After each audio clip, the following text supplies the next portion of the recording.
Koppel, host of the Time for Coffee podcast, where you get firsthand career advice into the jobs and industries that interest you the most. And before we start today's show, I have a quick favor to ask you. If you haven't already, I'd be incredibly grateful if you'd give us a rating and a review on iTunes. And if you're like me, you need to do it now because you'll forget later and because it's the best way to help others who may be in search of career advice to find this free resource. So press pause if you haven't done it and do it right now. I'll wait. Thanks so much and enjoy today's show. Hey there, Java junkies. Welcome back to another episode of T4C. If you're interested in learning more about the world of career coaching, then this is the episode for you because my next guest is the founder and lead coach at Career Therapy, a company that helps people get unstuck in their career search. After graduating from college in 2010 during the last Great Recession, Martin set off on a decade-long career in marketing and advertising, where he helped Fortune 500 companies to use behavioral psychology to drive user behavior. Martin actually started off his career working at the Discover Card. His title was an account manager. We're going to be getting into that in a few minutes before he moved on to Mark USA. That's M-A-R-C USA. It's a privately held US-based advertising company with over 200 employees. And then most recently, he worked at Udacity as a project manager and a senior career advisor. And for those of you who are unfamiliar with Udacity, it is an online learning platform with courses that are focused on data science, digital marketing, programming, AI, and so much more. During the 2 years he spent at Udacity, Martin coached hundreds of students on their career journey. He is also the host of the fantastic Career Therapy podcast, as well as the host of a daily live streaming show every weekday morning on LinkedIn and YouTube. So make sure to follow him on both platforms. Martin, welcome to Time for Coffee. Are you still caffeinated and ready to go? As caffeinated as I'll ever be. Well, I don't know about that, Martin. Can we ever be caffeinated enough? No, I don't think we can. You're a philosophical guy. Indeed. The coffee keeps us alive. It definitely is something that is very important in my life as well. So I want to do things a little differently with you today, Martin. Usually I start off with where my guests are now, and we kind of look in the rearview mirror and drive backwards. But instead, I'd like to start where you were when you graduated from DePaul University, where you got a BS in commerce with a major in marketing and a minor in art and design. Did you know what you wanted to do with those degrees or that degree when you graduated, Martin? I certainly thought I did. I mean, I'm a career coach now, so I didn't even know that was a job back in the day outside of the career department at my school, which I actually had issues with. So maybe that played a role in my future wanting to fix things and get into this field. But when I was in college, I originally wanted to be a double major between marketing and advertising. I wanted both because they were separate degrees. One was in the business school and one was in the communications school. And at DePaul, the two schools are on different sides of the city. One's downtown and one's in Lincoln Park. So I would be running back and forth between the two with a notebook full of classes and schedules and trying to figure out, can I do a double major within 4 years? And both departments kept saying I would.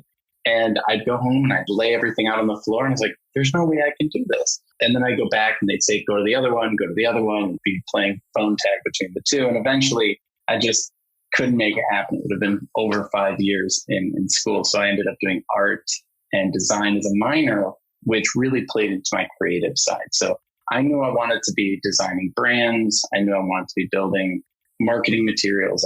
I was the founder with a buddy of mine, we founded the DePaul Marketing Association. And so I was pretty heavy into the marketing world and really excited about it at that age. So what was your first job and how did you get it? So my first job out of school, I did interning and things while I was in school. But my first job out of school was at Discover Financial Services. And I got it at one of our career fairs. So I went to every single career fair from freshman year till senior year. And I come from a family that's very focused on work. And I'd been working on my resume for 4 straight years, probably way too much. And I got to a point where I was putting all of my design and marketing skills to work. So I had a personal website, which was fairly unheard of in 2009 and 10 for a college student. I had business cards that matched my website and matched my resume because I was a design student. I was overdoing it. But that's what worked. I went to the career fair. I had my resume put together. It was, if you actually zoomed in, I had like custom bullets that I had designed with like a little logo. It was too much. It was far too much. I spent way too many hours on it, but I was an RA, so I had nowhere to go. I was stuck in the dorms all day. And so I was at the career fair and I talked to all the different companies. And I was walking out the door and the last company I passed was Discover Financial Services. And I handed them my resume and I had my business card stapled to it. And the woman, Ronak, was amazing. She looked at it, saw the business card match the resume and just said, wait, come back here. And we got to talking and I joined this. It was called the MLPs, the Marketing Leadership Program. It was a rotational program at Discover Financial where I got to be in a bunch of different areas of the company really quickly with a bunch of other people my age and kind of get exposure to all the different types of roles that you could have in the marketing world. Fantastic. So you worked there actually for 3 years before you moved to Mark USA as an account manager. And Mark USA, once again, is a privately held advertising company. So you did the marketing thing and then you moved over to an ad agency. What did you do as an account manager? And were there new skills that you learned in that role that you didn't know about when you were at Discover? Yeah, it was an interesting transition. When I was at Discover, I got to do a lot of different roles. I did the creative services role, which was kind of like being at an ad agency, but internal. I got to be on the email marketing team and I got to be on the data and like marketing team. And my last role there was very data heavy and I'm much more creative. So I kind of hit a point where I was like, I need to be around creative people. And I wanted to be more on the design side. I just hadn't found an opportunity yet. So I was interviewing at ad agencies and it was kind of funny at the end of the interview. And this kind of goes into getting a job doesn't always necessarily mean you got the right job. So I'm really good at getting jobs, which sometimes worked against me because I would get the job that wasn't right for me. And I remember at the end of the interview, the head of creative goes, "Are you sure you want to be an account person? Because everything that you just presented to us, I had to put together this really intense presentation that I spent a lot of time working on in Prezi with zoom ins and all sorts of different stuff." And he goes, "Are you sure you don't want to be on the creative team?" And I was like, "Is there an opening on the creative team?" And he goes, "No." And I go, "Then I guess I'll be an account person." And it was a really interesting role. I got to learn a lot about how creative is made for YouTube, for radio, for just print and everything, how brands are developed. I was in the radio booth sometimes. It was a fascinating role for a lot of different reasons. But the biggest thing I learned was how to communicate with clients. A big piece of an account manager's role is just being that liaison between the design team, the developers, and the client who just wants things done. And so you have to explain why that can't get done in that way on that timeline, and then turn around and be like, how can we get this done quicker? And being that sort of liaison. I think that's even how I pitched myself because I had that design and a marketing background. So I was like, I can be the translator between the client side and the creative side. And it was exactly that. It was exactly what I was expecting. It wasn't eventually right for me, but it was the next step that I needed in my career. You mentioned in the interview you had put together some kind of presentation. What was that? And how much time did you spend preparing this presentation for this interview? an incredible amount of time. So it was a take-home assignment, as most companies have. And I had actually quit my job before trying to transition into advertising because I was working in the suburbs and my commute was 2 hours each way. So yeah, it was pretty intense. And so there really wasn't much time to network. There wasn't much time to go on interviews or really do anything. And so I kind of hit a point where I was like, I need to dedicate myself to the job search. I don't know if I'd recommend that to people. I burned through half my savings doing it, but at the time, but it worked for me. And I had a side project going and they had assigned me this take-home assignment. And I think it was to come up with some sort of brand. If they gave you like a shoe or something, and they said, if you were going to rebrand this and relaunch it, what would it look like? And I don't remember the details of it, though I'm sure I could find it somewhere. And yeah, I went all out. I had printouts that I handed to everyone in the meeting. And Prezi is this like presentation software that you can embed images within images, and it has this like tracking system. So as you hit the next slide, it zooms into like the word. I've stopped using Prezi because it gets really complicated really quick, but it was super fun and super new at the time. And I was just having a blast with it. I'd been desperate to be creative for 2-3 years. And I just put everything I had into that presentation. And yeah, it really did. It worked. It was a good time. It seems like an odd assignment to give someone who they said, admittedly, this was not a creative role. You were more interfacing, translating between the creative and the client. Well, I don't think the assignment was to put together something as creative as that. I think the assignment was just give us a presentation. They were expecting maybe 3 or 4 slides. Got it. And I just was like, I got all this creative energy and I don't sleep much, so let's do it. Okay. So you stayed at Mark for 2 years before moving to Udacity. And that was 2017 when you moved. This is the online learning platform with a tech focus in their classes. You were a project manager and a senior career advisor. So can you break down for us what you were doing wearing these 2 different hats? Well, so there was a lot of things between those 2 transitions. I started a side business with that same buddy that I started the marketing association with. I left advertising to go try and be entrepreneurial. I found after the entrepreneurial project ended, I found some contracts, and then that's how I got introduced with Udacity. And so I made that pivot from marketing to coaching in that time frame. I was doing a podcast. We had someone on from themuse.com, and they had us stay on after the podcast and said, we're launching this coaching program and it sounds a lot like the marketing coaching you're doing. Would you want to be on our platform? And that was the first I'd ever heard of career coaching. And so I got on that platform, did that for about 6 months. And then I sort of hit this fork in the road between going all in on marketing again or going all in on coaching. And I remember having a journal entry where I'm like, okay, think you're going to try and be a coach. Yes, you're a coach. Go try and be a coach. And I was like trying to convince myself to leave marketing because it seemed like a more solid career than coaching. And that's where I just started cobbling together contracts. I was working with 3 or 4 different schools, and Udacity was one of them. And I just started as a career coach. And so I was a contract career coach for about 6 months before my manager went on maternity leave. And then I was brought on full time to be a senior sort of career coach, program manager, and run their high-end coaching platform at the time, which had a job search guarantee, and it had a lot of different aspects to it. And my job was to get as many of those people jobs as possible and limit the number of returns as possible, the number of guarantees, and just really start building out that program. And then once my manager came back, I moved into a different role in that program manager space, creating other kinds of projects until the company eventually pivoted a little bit away from coaching into more of a B2B space, or at least that was my understanding at the time. What do you think you learned at Udacity or Udacity? Sorry, I keep pronouncing it wrong. I think it's both.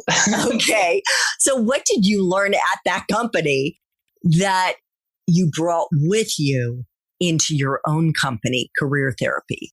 Well, the big thing I learned about that company is that if you're not part of a school, you have very little, you have almost no support system for your job search. So people who are at a school like Udacity or General Assembly or any of these places that I work, they have a built-in careers track, built-in coaches, built-in support. And still a lot of people don't take advantage of it, which blows my mind.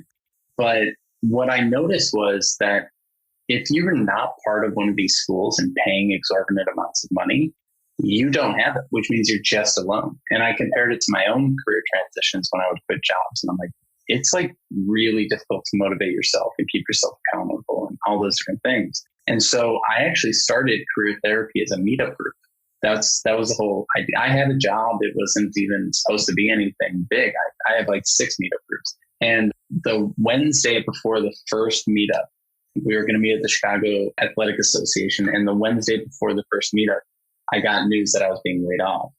And it was so funny because I showed up that Saturday and I was like, hey, everyone, I'm Martin. I started this meetup group to support people who feel isolated in their job search. And I need it as much as you today. So it's good to see y'all. And that was kind of the starting point for me for my own business. And within a couple of weeks, I'd gotten a few contracts back under my belt and I was back to work. But then that idea of like, well, I've got this career therapy thing here. Let's start developing that. And the meetups grew into events, which grew into actual coaching, which grew into this program that I run now. And I've just let it kind of evolve over time. I haven't put too much pressure on it. That's so interesting. I thought that you were going to say you learned how to build online classes from Udacity because you have the Unstuck in 6, which is one of your online courses. It's definitely a skill that I learned there, 100%. I built many, many programs at that company. Though I'd been creating courses on it for quite some time. I actually created a course before I was at Udacity called Discover Your Inner Awesome, a name that I still can't stand, but that's what we called it. And I like it. It has its moment. And it was a course on marketing and personal branding and career development, although we sort of had it under the entrepreneurial side hustle kind of window at the time. And so what I'm doing with coaching actually stems from that. It's a lot of the same materials, but focused on the job seeker rather than the entrepreneur. And so, yeah, but I would say Udacity really showed me how to hone my coaching skill, my coaching process. That's actually one of the biggest things is how do you walk someone through a program and a process? That was a big takeaway from that business. So you worked there for 2 years and then that was where you were laid off from. Mm-hmm. And Career Therapy is born through this meetup. And where are you today? How would you describe where Career Therapy is? We're doing this interview on June 1st of 2021, coming out of the pandemic, light at the end of the tunnel. Has the pandemic been a boon for Career Therapy? Has it been a challenge? Where would you say you are? The pandemic had its interesting effect on the coaching world. In a way, it was a boom because a lot of people lost their jobs, and it's a career that when people are in crisis, that's what we're here for. So it sort of is recession-proof in a way, but it kind of came with its own challenge because right before the pandemic was the first time ever I thought more than like 6 months ahead. I was like, okay, I have this meetup. It's going well. I'm going to plan it out for a year. And I got a partner and I had a space to host it. And I scheduled all of the meetups for an entire year. It's the first time I'd ever done something. Normally it's like a week ahead of time. And I got really excited about how like long term I started thinking about business. And then literally like 2 meetups in, the pandemic hits. And I was like, okay, let's pivot. And that's when I started doing live streams and I started putting a lot more time into the podcast and I started doing a lot more virtual stuff.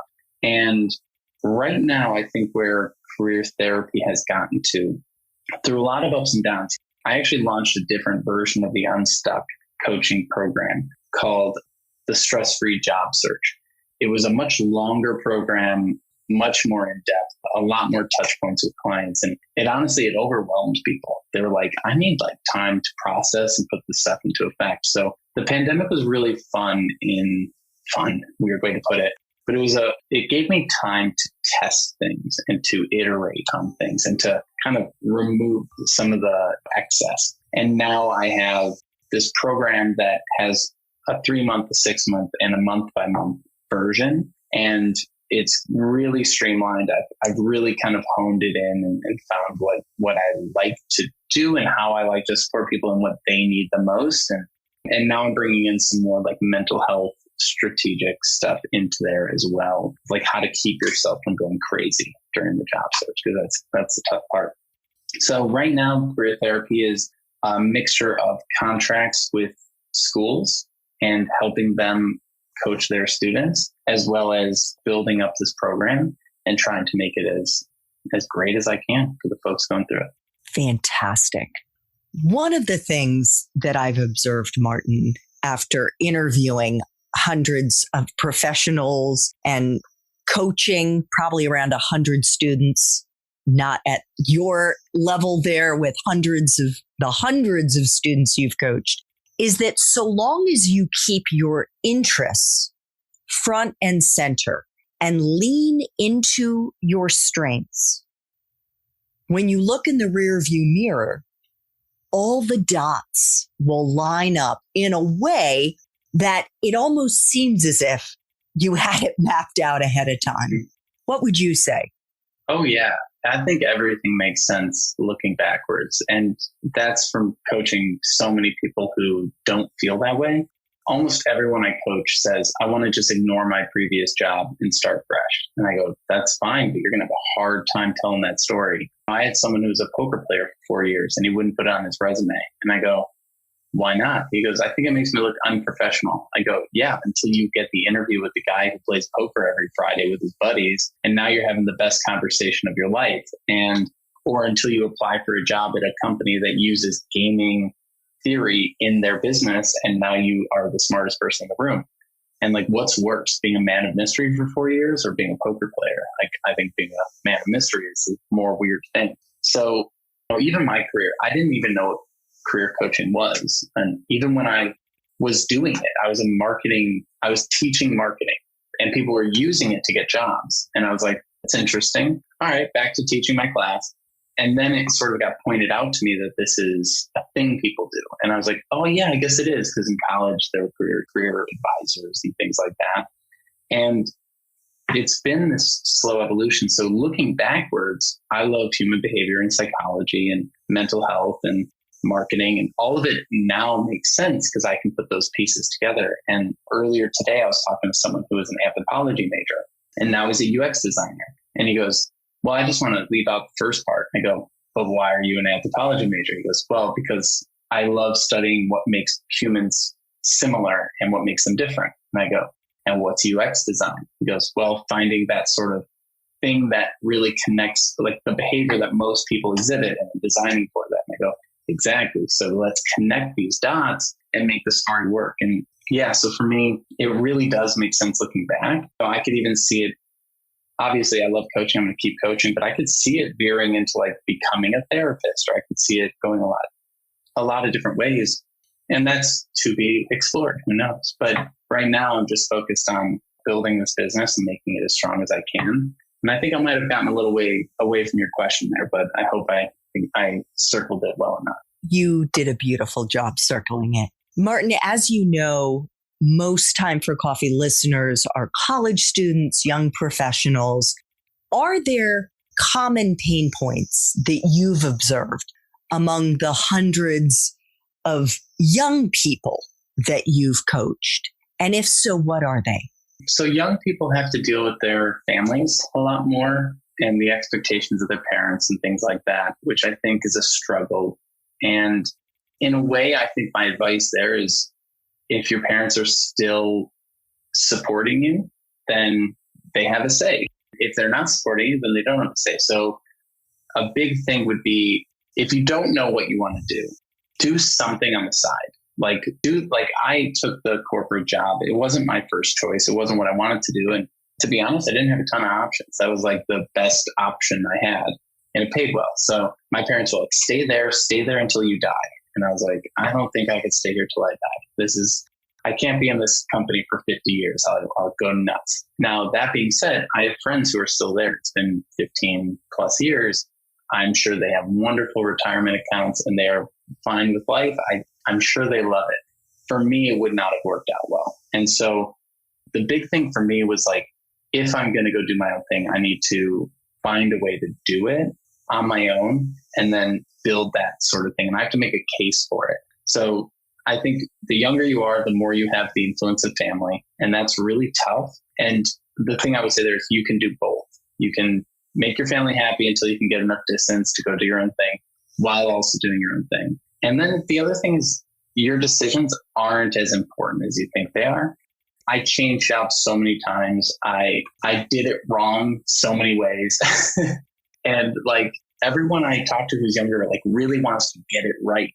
And there is no right. There's just, oh, I'm doing this. And I guess now I'm doing this. And now I'm doing this. Like try and be mindful. Don't let your career happen to you. Make decisions. But also each decision you make is far less important than you think. As long as you keep trying things, that's where I have to put the caveat, because sometimes people just take a job and then stay there for 15 years and never get a promotion and never try anything. That's not what I'm saying. What I'm saying is, as long as you keep pushing and trying to learn and trying to figure out what you're good at and pursuing your skill set, then that will lead you in the right direction. Like for me, every single person I talked to complained about their job and wanted to talk to me about it. I didn't know what career coaching was, but eventually I got the message. I should be doing this. And as soon as I stopped to listen to what people were coming to me for, they were coming to me for that kind of stuff. Then I went and found jobs that filled that sort of a thing. So if everyone comes to you for financial advice, maybe be in finance. If everyone comes to you for creative advice, then maybe go into a creative field. If everyone that you talk to says you're good at a thing, start listening to that. I think it's really helpful. Oh, what amazing advice. The other piece I would add, because sometimes people aren't coming to you, but your gut is telling you something. And I think that it's especially common with young people to disregard their gut. They don't trust themselves. How would you help them feel more comfortable in listening to what their gut is telling them, Martin? You have to build things. You can't rationalize your gut. You have to do things. So my partner is an artist. So, and I have a creative side. I was an art design minor. So every once in a while when I'm having a hard week, I'll get this thought in my head that I should be like a poet or like be an artist or like just give it all up and go the art route. And it's just so funny. Like it happens so often in a way where my body is just like, can you just make something? Just make something. Like my brain always goes to change careers because that's my life, is helping people change careers. But really all my gut is telling me is like, can you go draw something? Can you go like get some creativity into our lives? That's all it's saying to me. So like listen to your gut, but also realize that if you have anxiety or something, it will take what your gut is saying and like project it into something else. And so I have to like tamper it down and then get back to what the gut's really saying. And so in those cases, I think definitely you have to make the thing. You can't live in your head about it. So like right now, every once in a while, I'm like, maybe I'll be a therapist when I'm older. I could just stop there and just picture life as a therapist. Oh, it must be so cool and wonderful and insightful and all these things. Or I can go talk to therapists, or I can go like attend a class, or I can go do something tangible to verify it. Or like so many people are like, I want to work in marketing because I love the show Mad Men. That's not marketing. That's not at all what that job looks like. go talk to someone in that job, or I want to be a developer because it pays well. You're going to have a heck of a run trying to make that work. Again, career coaching, it's like the job that I couldn't get away from. No matter what I was doing, I was coaching people on their careers. So I almost had to like accept it. And that was a weird process of like shedding marketing as a career and like go, okay, well, now that I'm a career coach, what do I do? How do I make this work? And that's been the journey for me. It's like, now that I know that this is the skill that I have to do because I'm always doing it regardless. Now what? Because I'm not always drawing. I rarely write poetry. I don't know why I had that thought. But like at the end of the day, I'm always talking to people about taboo topics like money and their jobs and their bosses and things like that. I was eating a bagel yesterday and two people that worked at Cisco were sitting next to me and they were talking about all the different people that worked for them and who should get fired and who should get promoted and everything. I just was like, just listen. I was like, this is fascinating to me. I got to listen to every word, and these people sound like they're terrible to work for. My partner is sitting there eating a bagel. She didn't hear a word that they said. She was in her head thinking about her art projects. Like that to me is hilarious and so insightful of like, yeah, I'm in the right place. Sometimes you're in the right place and your body's fighting it and you don't know why. But typically that just means that you're maybe not taking care of something else in your psyche. I think to me that just showed that you're nosy. I would have been doing it. I would have been leaning into Martin. So nosy. I want to know everything. Right. But the thing is, when I say listen to your gut and I kind of want to, what is it called? Ground truth this with you. I am not saying follow your passion because most college students have not yet identified their professional passions. Instead, listen to your gut, follow your interests. Now, in your experience, Martin, what do you say? I would say most people don't know what they're passionate about, and passions change wildly. What I learned about myself wasn't, I want to be an artist. What I learned was when I'm anxious, I create art. So I was really anxious for a month or so because I was about to move into a new apartment. And so my body was just like, make art. And that's a coping mechanism. That's not a career. And like self-soothing. Exactly. And so for me, it's like, at the end of the day, what's the thing that I wake up and always am down to do? Like literally when I'm not coaching, I'm getting coffee with a friend and they're telling me about the job. Cool. That's fine. Again, going all the way back, when I was in college and I was an RA and anyone needed a resume done, they would come to me and I would rewrite their resume. I didn't think about it. It was just something I did. I was good at. And it uses my marketing skills, my writing skills, my creative skills, my design skills. It uses all of those things. And now I run a business. So I designed my own website and I created the logo and I get to do I'm not a designer. I've never gotten hired as a logo designer.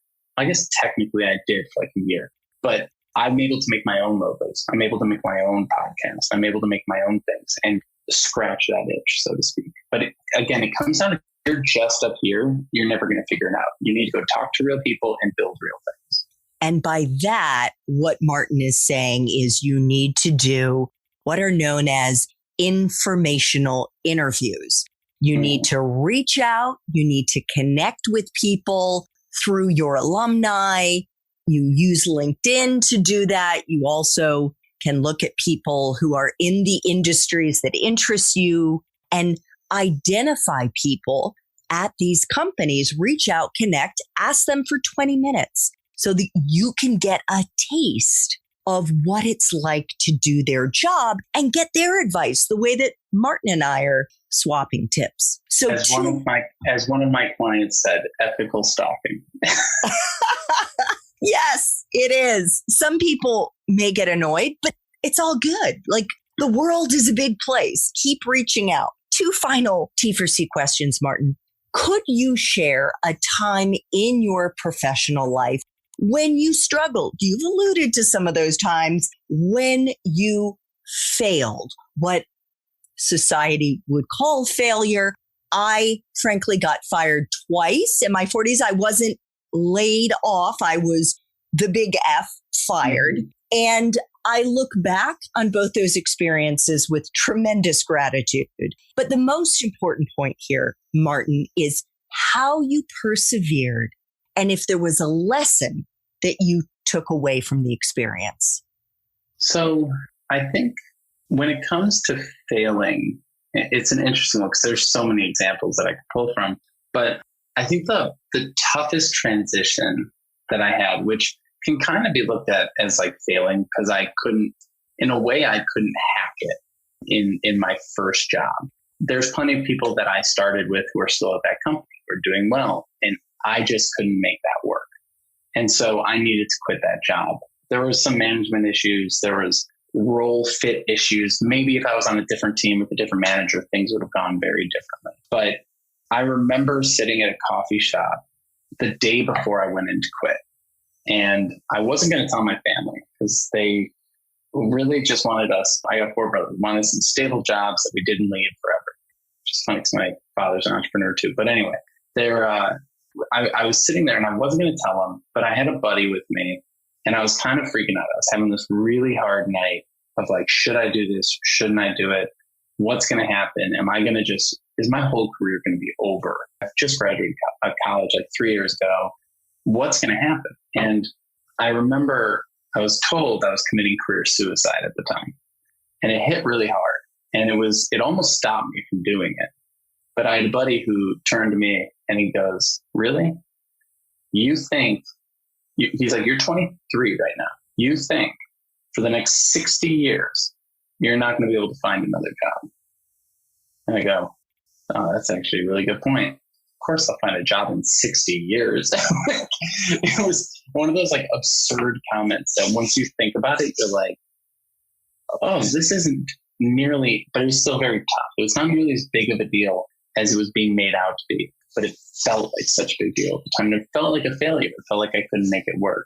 And so that to me was one of those moments where in the eyes of my family, in the eyes of a lot of people around me, they're like, well, you quote unquote failed, couldn't make it work.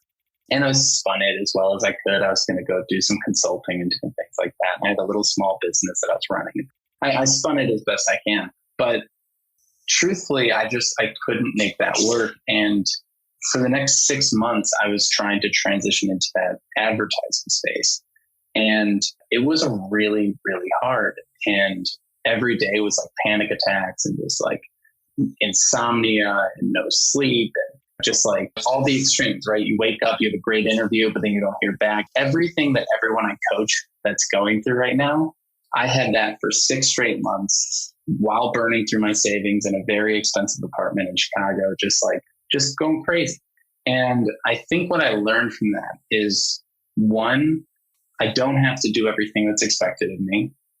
2, I'm much more resilient than I think I am. And 3, I should probably tamper down some of my bad habits because they can really take over when life is unstructured and stressful. So those are just a few things that I learned from that transition. And I would say that was one of the toughest parts of my life and my career at this time. Thank you so much for sharing that. Final question. If you could go back to college, back to DePaul University and do it all over again, but based on the wisdom that you have today, Martin, all the experiences that you've had, what advice would you give yourself? I really like what I did in college looking back. I think at the time, I didn't know. I was just throwing a lot of things together. I knew I wanted to be in marketing. I knew I liked design. The design kept me sane while I was in economics classes. If I could do it all again, I might just try and build better relationships with teachers. There's a couple of teachers. I really built strong bonds with my art teachers, and I'm actually still friends with some of them today. But in the business world, I was so scared of everyone. I was so scared of my instructors. I had sort of like a fear of authority. And the art teachers were good at breaking down that fear. So maybe that's why I connected with them so well. But in the business world, I always had this horrible fear of like talking to a vice president. And I had this I went to how to get a job seminar, and they introduced me to the head of an ad agency in Chicago. And I was so nervous in this informational interview, first one I'd ever gone on. Didn't even know it was an informational interview. I thought it was a real interview. And I wore a suit at an ad agency that I shouldn't have worn a suit to. I had a frog in my throat so bad that I couldn't even say words. Because he's like, why are you here? And I go, I had a good elevator pitch. And he goes, give me your elevator pitch. But I had spent 3 weeks studying his company and his work and reading all of his blogs that I forgot who I was. And I had a paralyzed moment where I literally couldn't get words out. And I kept trying and I kept trying. And so I would just, if I could go back and do it all again, I would maybe challenge my fear of authority a little bit more and try to look at these people less as authority figures and more as potential collaborators, like people that I could confide in, people I could ask questions of, just remove all of the imposter syndrome and everything as best I could. What I try and teach people to do now, which is stop idolizing these people. They're just people.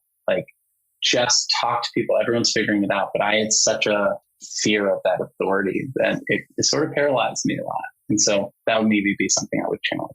I get that. You just put these people on pedestals. I mean, I did the same thing and think that they walk on water. The truth is, they've got all kinds of shit going on in their lives. They've had career ups and downs. And trust me, if you gave them a couple of drinks, you'd start hearing about it. So that's the fun part is I actually reached out to that person whose informational interview I went on. And I was so paralyzed that it was 10 minutes. He's like, all right, I got work to do. And 6 years later, I reached out to him and I was like, hey, I had the worst informational interview of my life with you. Thanks for the learning experience. And he's like, I don't know who you are, but let's get coffee. And we had an amazing conversation. That level of comfort, I wish I had earlier. Martin is the founder and lead coach at Career Therapy. You got to check out his course, Unstuck in 6.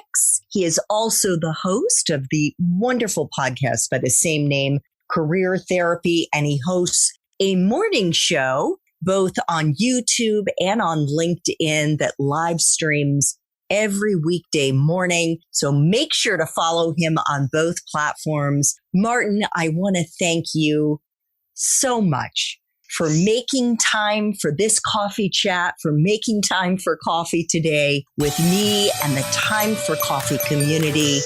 Really and truly, I got so much out of it, and I know our listeners will too.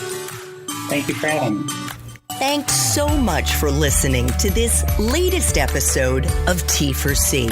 And if you're interested in learning more about my coaching services for confused college students and recent grads, feel free to check out the Time for Coffee website under the coaching tab at time4coffee.org or text me at 202-236-5712. That's 202-236-5712.